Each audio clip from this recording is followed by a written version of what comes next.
these polls are moving back and forth, right? So first, I want to show you the new NBC News poll, and then we're going to move into the Emerson poll and the New York Times Siena poll. The NBC News poll was released over the weekend, and I believe also the Emerson one. The New York Times poll was released, I believe, yesterday, early Monday morning. So you're going to see a shift that is happening in this presidential race. And I want to show you some other polls that people are not talking about. Because in this NBC poll here, they're going to show you that Kamala's doing really well in this NBC poll. But there's something that they're not showing you. Let's go ahead and dive into this. We're going to get started. I think they're showing the national poll here. Just 6 weeks out from Election Day, our brand new NBC News poll is giving us the latest snapshot of where the candidates stand with voters. Steve Kornacki is joining us now from the big board to break down these new numbers. So, Steve, a big difference from our last look back in July. Yeah, Hallie, and frankly, a big difference from our polling over the last year when Joe Biden had been the Democratic candidate, generally trailing Trump in our polling. Now Kamala Harris, 49, Trump, 44 nationally in our new poll. Two significant changes to how folks view Kamala Harris seem to be powering this. First of all, just the overall impression people have of her. Is it positive or negative? Well, look, back in July when we asked about this, only 32% of voters had a positive view of the vice president. Since she became the Democratic candidate, look at that jump all the way up to 48%, a 16-point jump. And this as well, she's the vice president in an unpopular administration. But when you ask the challenger at 38%. How about those issues that... Let me pause here for a second. So just a reminder, guys, that's the national poll, right? So she has increased significantly in the national poll for NBC, at least the NBC News poll, right? Voters have consistently said matter to them, the immigration and the economy, Steve. Yeah, so the headline here is positive for Democrats, but this is what Republicans have in this poll that they can take heart from. The border and immigration and the economy, those top two issues remain advantages for Donald Trump by 21 points for Trump on the border, 9 points on the economy. That's not quite the same advantage he had when Biden was the candidate, but that's still very significant potentially, Hallie. Thanks for watching. Stay updated about... Okay, so you saw what is happening with the national poll for NBC. The NBC poll now shows that Kamala has gained quite a bit nationally, right? So she's kind of soaring up there.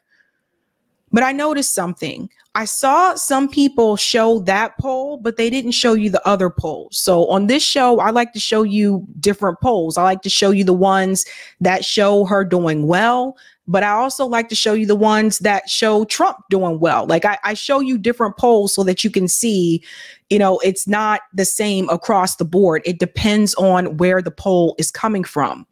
In this Emerson poll, this one, however, focuses on the swing states. And I think this is really where I want to direct your attention, because at the end of the day, it comes down to the swing states, right? So you can be ahead in the national poll and win the popular vote, but lose the electoral college. This is what happened to Hillary Clinton. So if we scroll down this Emerson poll that was released, I want to show you the chart that they have here. And I want you guys at Emerson to use a darker font, please, or something. Like, God damn.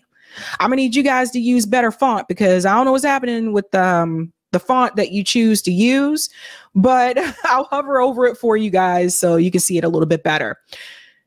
Let's start with Arizona. The Emerson poll shows in Arizona, Donald Trump is now at 49%. Kamala Harris is at 48%.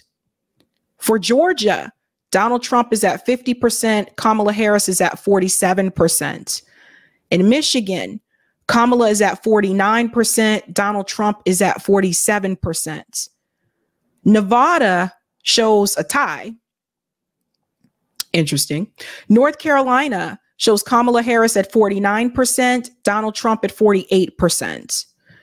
Pennsylvania, 48% for Donald Trump, 47% for Kamala Harris. And this is the first time in the past couple of weeks I see a poll that shows Donald Trump ahead of Kamala Harris in Pennsylvania.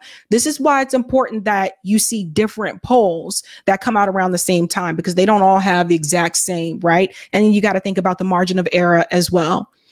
And Wisconsin, this is another one that's different. Wisconsin on the Emerson poll shows Donald Trump pulling into the lead with 49% and Kamala Harris at 48%. Again, it's so close in these states with a lot of these polls. So you can also say these are statistically a tie, but the reality is, according to the Emerson poll, Donald Trump has now moved ahead in some of the swing states. So I don't want to just show you one type of poll, because I'm seeing people do this and I'm like, really? You guys not going to show them that other poll? So there's that one. And then there's the New York Times Siena poll. And this is the one that I think is really making people scream and scratch their heads. And they are not happy about this one. This one was released Monday morning. It shows that Donald Trump is now ahead in 3 of the Sun Belt states. Let's get into this. Now to the campaign trail, where new polling appears to show former President Trump gaining ground in a few key states with just 6 weeks now until the election. Today's New York Times and Siena College poll has Trump in the lead in Arizona, Georgia, and North Carolina, 2 of which. Pause. We'll just go back here for just a second. Sorry. Trump in the lead in Arizona, Georgia, and North Carolina, 2 of which President Biden won back in 2020. Pause right here. Does everybody see there is now a shift that is happening? Now, we're only about 6 weeks away from the presidential election. So November is getting closer and closer, you guys. And now that you'll see that now he has, in the New York Times poll, Donald Trump has 50% in Arizona. Kamala has 45. Joe Biden won this state. Donald Trump has 49% in Georgia. Kamala Harris has 45. Joe Biden won this state. Donald Trump has 49% in North Carolina. Kamala has 47% in North Carolina. Now, Donald Trump won that state last time. Now, here's something I want to point out with North Carolina, because I lived there. When I lived in North Carolina, went to high school there, it was pretty much solid red. Over the years, a lot of people have moved from blue states, particularly northern blue states, to North Carolina. They're moving from New York, New Jersey, like Massachusetts, and they've moved to North Carolina. And that's part of the reason why you are seeing North Carolina become more competitive in presidential races between the Democratic Party and the Republican Party. There has been a population, change there. And another reason is because you also have to keep in mind the college area, like the Raleigh-Durham, Chapel Hill, the Triangle area, the college area there as well. It tends to be more blue. Parts of Charlotte tend to be blue. Fayetteville tends to be like a little bit more on the blue side. And of course, in the mountains, Asheville, which is pretty much more of the artsy community, tends to be blue as well. And then you have the rural areas in between. So there is changes that are happening politically in North Carolina, right? So that's important for people to see. He pulled ahead in those 3 states, according to the New York poll. But according to the Emerson poll, they have Donald Trump ahead in Pennsylvania as well, and in Wisconsin. So one thing that people have to remember, in order for Kamala Harris to win, if she gets Michigan, Wisconsin, Minnesota, which she'll pretty much probably get Minnesota, Michigan, Wisconsin, those blue wall states, Pennsylvania, she'll be pretty much good. And then I think she can pick up probably Nevada, but she can't lose one of those. And this is the piece that I think a lot of people in the Democratic Party don't really want to come to terms with. This is what I was trying to tell you when it was Joe Biden in the race. You can't really lose Michigan. Now, it could be a chance. Maybe she could, pull out a press outside of the White House. And Kelly, Trump seems to be pulling ahead in those Sun Belt states. What does this mean for both campaigns? Yeah, 42 days until Election Day, and former President Donald Trump is getting a boost of support in the Sun Belt. Former President Trump was just in Arizona 1 week ago, and we know Vice President Harris will try to catch up with a visit to Arizona this Friday. Now, former President Trump gained a lead in Arizona, 50% to Harris's 45%. Just to note, he also remains ahead in another two battleground states, key here, Georgia and North Carolina. And Trump lost Arizona and Georgia to Biden in 2020, and a Democratic presidential candidate hasn't won North Carolina since 2008. Harris is trailing Trump there by a slim margin and has been visiting that state nearly once every week. A poll also found Harris is losing support from Latino voters in Arizona. And also what's interesting there is this ticket splitting that's going on. The Democratic Senate candidate is still ahead, though Harris is behind Trump. And as you mentioned, Nicole, you need money to fuel the campaign in these last few weeks. And Harris's campaign just announced another $27 million it raised at an NYC fundraiser this past weekend. They say that's the largest single event since Harris has been at the top of the ticket. One official saying the campaign is grateful because they are gearing up to contend with outside super PAC spending from the Trump side. And speaking of Trump, he will be heading to Georgia and North Carolina, those other states that we mentioned. He will be there this week. But it's interesting to note Georgia Governor Brian Kemp, who is well liked in the state of Georgia, will not be joining him in Savannah tomorrow, we're learning. Nicole. All right. So I want to mention something here about the money that's being spent. It's true. Typically, the candidate that spends the most money is the one that usually wins. But you can also point to someone like Bernie Sanders, who had the most money when he was running in a lot of mainly grassroots, right? Grassroots donations. And that didn't help Bernie Sanders win the Democrat primary, even though he had the most money. He was polling better than Joe Biden, and he had already won like New Hampshire and Nevada. That didn't help him win the Dem primary. So that's part of it. But I want to go to this article here from the New York Times, because a lot of people lost their cool when this when this was published. Trump shows signs of strength in the Sun Belt battlegrounds, poll finds. And again, they mentioned Arizona in that video clip, and they said that she is struggling with Latino support in Arizona. Again, I believe that has to deal with the border issue. So for some people who came to the U.S. Legally and did that process the legal way, they are not too happy about migrants who have come here and have skipped that process. And I've heard this from people that have gone through the immigration process. So just FYI, tend to not be too happy about that. So a lot of people are pointing fingers at the Biden-Harris administration. That's probably why she's not doing well with Latino voters in Arizona. But I want to pivot to this part of the discussion here. Just want to drop down a little bit here. This part. The poll found that voters in this part of the country, where they're talking about North Carolina, voters in this part of the country were worried about their own future and the future of the nation, suggesting that Mr. Trump's dark campaign rhetoric, "Our country is being lost, we're a failing nation," he said in the debate, could be resonating with some voters. A plurality said the nation's problems were so bad that it was in danger of failing.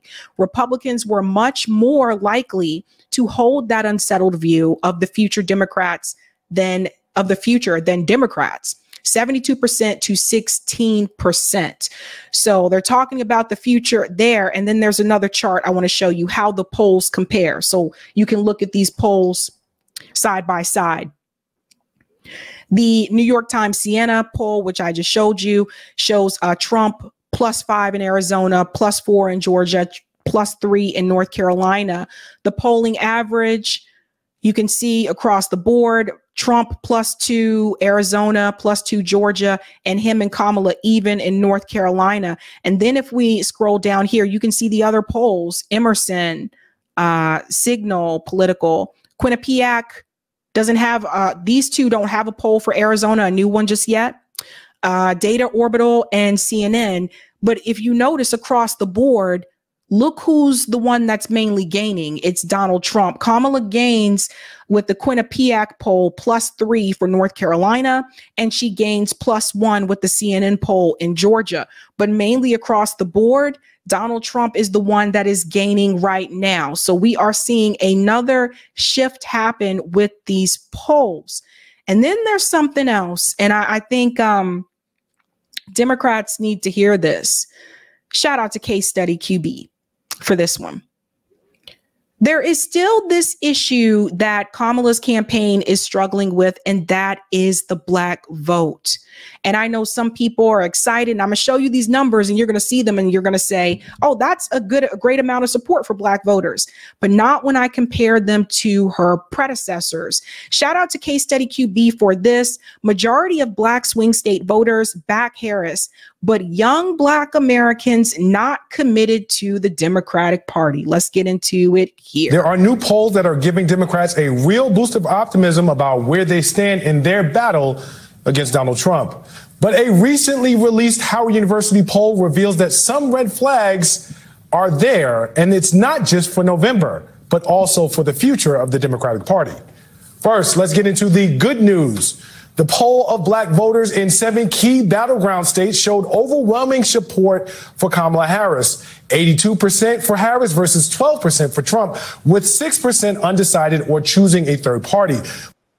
Pause there for just a second. Now, 86% for Black voters in battleground states. Again, that's good. Like, that's not bad. I'm not, look, I don't support Kamala Harris or Donald Trump, but I know people's like, you're too hard on Kamala, instead of Trump. Like, look, I'm gonna keep it real. Like, that's good. That's not holds. And let's say majority of that goes to one particular third party. Like, let's say it went to Jill Stein, for example. Imagine holding at that 5% there, or that 6%. Imagine that, if that holds. But a closer look shows both a generational and a gender divide that might force a reckoning in how they approach what has been their most loyal voting bloc as we look forward to future races. With 89% of Black voters over the age of 50 saying that they would vote for Harris, that number drops to 75% for Black voters under 50. Now, 75%. We're going to go back to that picture because this is what I want people to see. 6% undecided or choosing a third party. But a closer look shows both a generational and a gender divide that might force a reckoning in how they approach what has been their most loyal voting bloc as we look forward to future races. This part right here, and everybody needs to pay attention to this. Black voters over 50, 89% support Kamala Harris, 8% support Donald Trump, 3% support third party / undecided. But this is the problem that I think Kamala Harris is going to run into. It's Black voters under 50. 75% support her. 16% support Donald Trump, and 9% are undecided or third party. So here's the problem, folks. Kamala Harris, for whatever reason, is not reaching as many Black voters under 50 that Barack Obama was able to reach. Young Black people heavily came out for Barack Obama. And what it's also showing you here is that more Black voters under 50 are moving towards Donald Trump. That's 16% for Black voters under 50. And 9% for third party uncommitted. So what it's showing you is that for the most part, Black voters under 50 want change. Because the reality is, if you're really not looking for like significant change, whether it's the economy or whatever, and you're fine with the status quo and you just don't want Donald Trump again, it makes sense that for Black voters over 50, they would still, 89% would get behind Kamala Harris. That makes sense because you're not really looking for change. I mean, why would you're not going to be willing to rock the boat. That makes sense. Also, if you're over 50, you might fall into the bracket where you already have Medicare. So when someone says we need universal health care, you may not really care about that because you already got it. These are some of the things I ran into during the Bernie campaign. When I was trying to get, older people to support, they were like, I already got Medicare, just things like that. So it is showing you that for whatever younger Black people are not flocking to Kamala in that way, and they're increasing their support for Donald Trump. With 89% of Black voters over the age of 50 saying that they would vote for Harris, that number drops to 75% for Black voters under 50. Now, 75% seems like a strong number. Young Black Americans, however, are clearly not flocking to MAGA, but they are not as partisan or loyal to the Democratic Party as their parents or their grandparents. And that is especially true for young Black men. For Black men under the age of 50, 72% surveyed chose Harris, while 21% favored Trump. That is significant, folks. Black men under 50 that were surveyed, only 72% for Kamala, 21% for Donald Trump. What does that tell you? More than 1 in 5. 7% of those Black men were undecided or prefer a third party.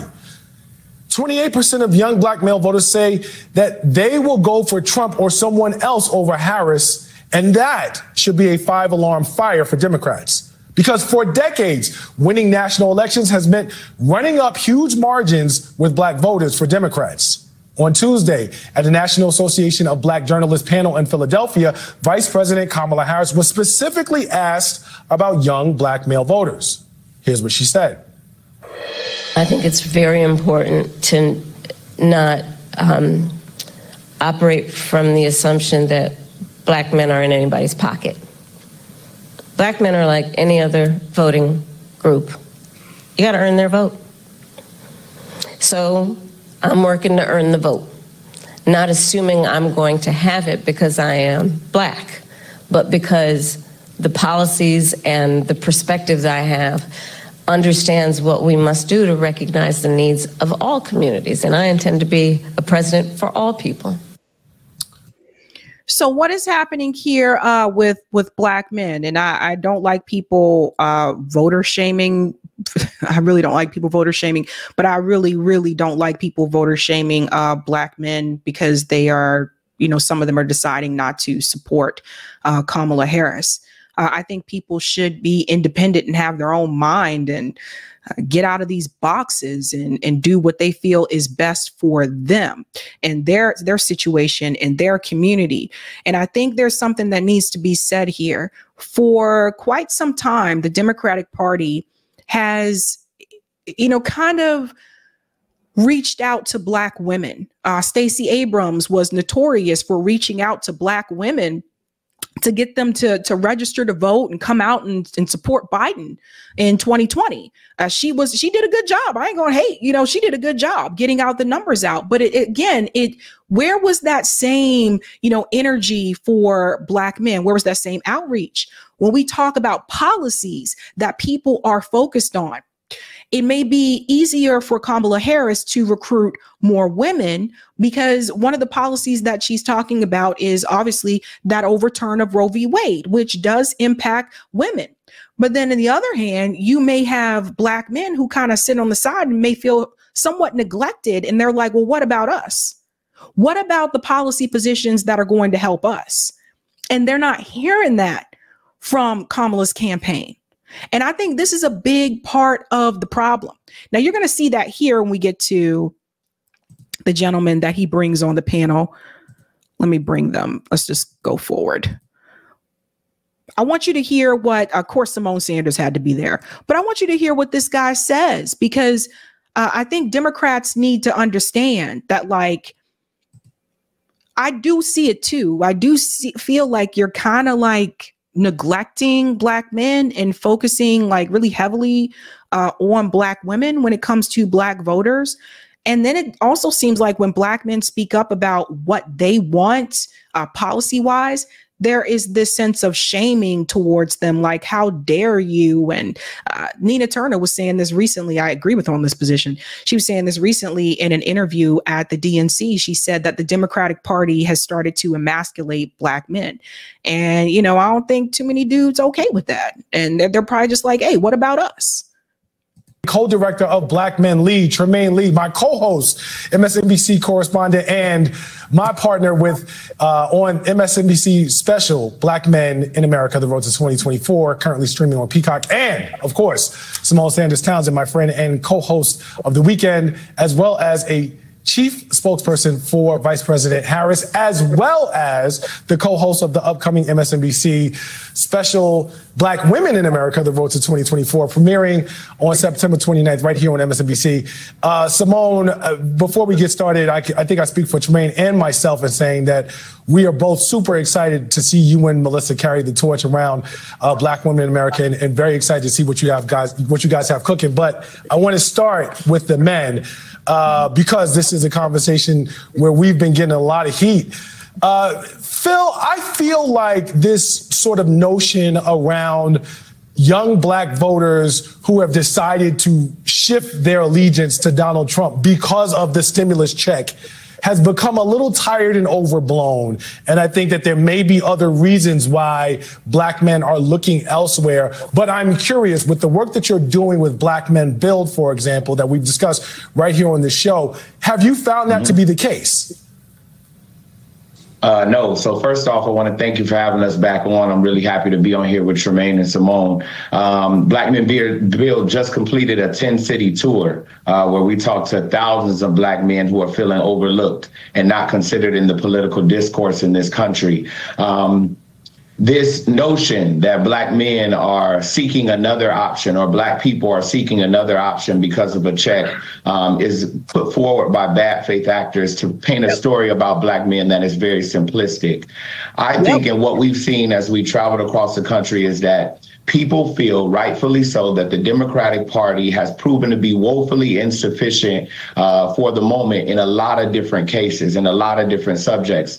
Black men are overworked, working multiple jobs, still can't make ends meet, the rising cost of living, can't afford housing, trapped in a cycle of poverty, trapped in a cycle of incarceration. And we consistently feel that the Democratic Party dodges those questions and doesn't address them directly. One interesting thing that you saw on that chart that you showed earlier is that people actually aren't just moving to Trump. They're moving and looking for another option, a third option that wants to talk to the direct material needs of Black people: housing, school, food, jobs, those basic material things that everybody needs, that we don't feel that the Democratic Party adequately has spoken to and doesn't have a history of prioritizing. And so when we see big celebrity events and big old concerts, those things don't resonate, because those are the things that don't put food on the table. That right there is very important. Doesn't put food on the table. And then also, too, one of the things that he mentioned about policing, criminal justice reform, Kamala Harris may not be your cup of tea for that one, because she is a cop and she supports giving police more money. She's very pro-police. Like I said, her and Donald Trump are the same in that regard. They support a police state. The Democratic Party is supporting and building cop cities. So again, these concerts that they have where people are just shaking your booty and all that kind of stuff, that's great for entertainment. But I think during a time where people are complaining about the grocery store prices, we have all these, wars abroad, I think people want real concrete policies and demands. And one of the things that I've also noticed too, and I talked about this earlier today on a radio show, I wonder about the women, because for all the women that said they're going to support Kamala because she's going to fix the Roe v. Wade issue, I have not heard Kamala Harris explain how she's going to fix that issue. And I want to ask you, maybe you guys know something I don't know, but do you know any Supreme Court justices that are planning to retire anytime soon? How is that going to happen? It's one thing to have a list of things, but I don't hear anybody asking Kamala Harris how she is going to change that, right? And that's a problem. And I can see a lot of women being upset about that if that isn't resolved. And she's running on that. But when I look at other candidates compared to Kamala Harris, 2016, this is Hillary Clinton. We're looking at the voter pool here. Black voters, Hillary Clinton received 88% and she still lost. Hillary Clinton received 88% of the Black vote and she still lost. Isn't that crazy? Because she did not win in the swing states. So she won the popular vote, but she lost the electoral college. If I want to check out Joe Biden received 87% of the black vote. So he received less than Hillary Clinton did. And he won because he won the electoral college. Hillary did not win the electoral college. So when you see that poll that I showed you of Kamala Harris and her support from black voters, right now, where she's sitting, it said, oh, it looks, she's polling at this percentage, I think it's 87% or whatever right now between black voters. But when you look at her predecessors, this is the warning that I think people are trying to give the Democratic Party. Joe Biden had 87%, but his key was winning in the swing states. Hillary Clinton had 88% of the black vote, and she lost because she didn't win the swing states. So what people have said, and if we bring in Barack Obama, he received 95% and then 93%. Black voters are either leaving the Democratic Party or not showing up as much to participate in the presidential election, because no Democratic candidate has been able to get that 95% support that Barack Obama got since then. So that tells you something. But yes, people do want other options. And then there's this problem. And we really got to bring this in. And I don't know if people know about this, but here's another issue. Black operatives are furious over how Kamala Harris's campaign is spending money. And what they go on to say here, this is recent, by the way, Derek Johnson, the NAACP, not happy with her about this. Derek Johnson, who's president of the NAACP, was frustrated after a call with Kamala Harris's campaign early last month. He and others on that call felt they hadn't gotten a clear answer to something that mystified leaders in Congress, co-chairs of the campaign and donors. Why did it seem like minority-owned political firms that typically work with Democratic campaigns aren't getting as much of the record-breaking Harris campaign money as white-owned firms? Uh-oh. Here we go. If black voters are the base, it should be black vendors telling the story, said one person familiar with the conversation with the nonpartisan group's leader. And by the time the call finished, we still didn't really have a clear answer on anything. Democrats are worried about the backside they appear to be having with some of the black voters, and black vendors and their allies see an obvious solution: spend more money with the political class who actually know the most about the constituency and can adeptly tell Harris's story. But minority vendors and media companies believes Harris campaign is taking operatives of color for granted. You don't say. Taking operatives of color for granted and failing to spend around the lucrative contracts white-owned firms are getting. So now you have a complaint here from the NAACP, who does support Kamala Harris, but they want to know why. Why is it that the white firms are getting all of, the majority of the money, and the black firms are ignored? So again, this is another thing to point to when we talk about Kamala Harris and her lack of desire to prioritize the black community, which the Democratic Party needs in order to win. This guy summed it up so well. I like this video.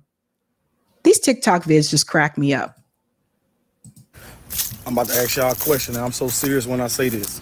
Was it the shot that stopped y'all from thinking? Please answer me.